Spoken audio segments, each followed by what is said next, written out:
You're gonna watch this video and you're gonna wonder to yourself, why wasn't this taught in school? Today, let's talk about one of the most awe-inspiring groups I have ever come across and learned about, the Lakota tribe. When I tell you they were done dirty, I'm telling you it is disgusting. Let's dive into it. So the Lakota territory encompassed the larger portion of the northern Great Plains. You can see it here. You might recognize names of some of the more notable members. You have Sitting Bull, Black Elk. Black Elk Speaks, incredible book. Crazy Horse, and that's just to name a few.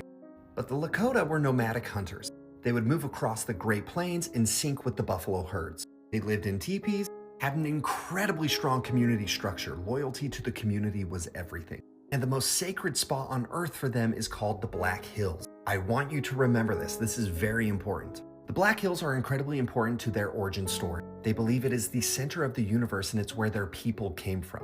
It is an incredibly sacred site where they would experience the gods, they would bury their dead, they would hold ceremonies. So much of their cultural identity is tied to this. There are so many incredible books that I highly recommend you read.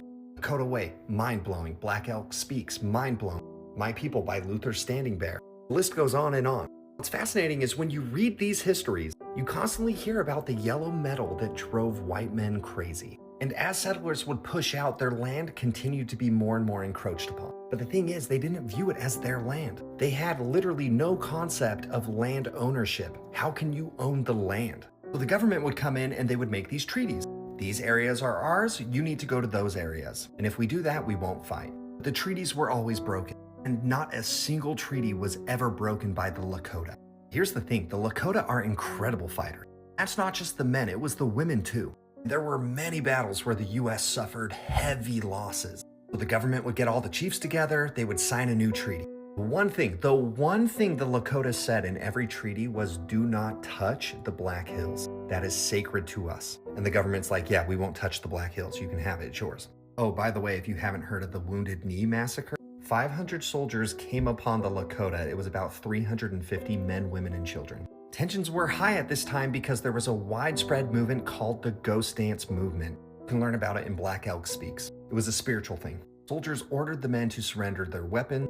Scuffle broke out and the soldiers started firing. They killed 90% of the men, women, and children. The survivors said they have never seen grown men shoot women and children in the back as they were running away for safety. They would talk about how literally, even in war, there are lines you don't cross. And they never did.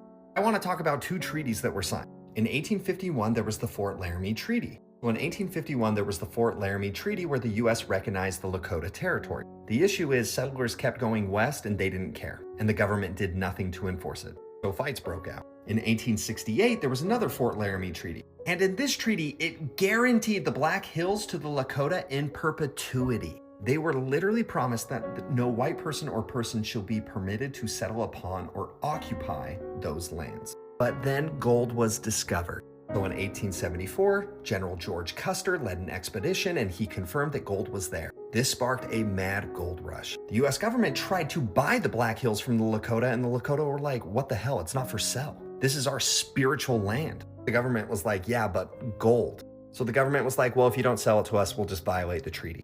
This is the Black Hills. Beautiful, right? You want to know what we did to it? This is also the Black Hills. Like, what the hell? Bet you didn't know that about Mount Rushmore.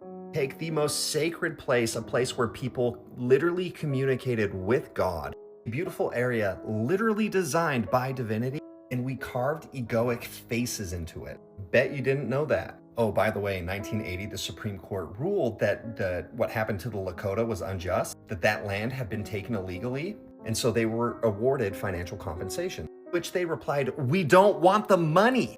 We've never wanted the money. We want that land. It's our sacred land. But funny, when we talk about Mount Rushmore in schools, we never bring up the history behind it. They were right about everything they said, especially the yellow metal that drives people to go crazy. Oh, and if you're interested, you should go read the story of the White Buffalo Calf Woman, because within that story, there is a prophecy that she would come back and bring back harmony, balance, and peace, spirituality. And literally, a white buffalo was just born recently, fulfilling the Lakota prophecy. And I am looking forward to her bringing back harmony, balance, peace, spirituality, because we need it.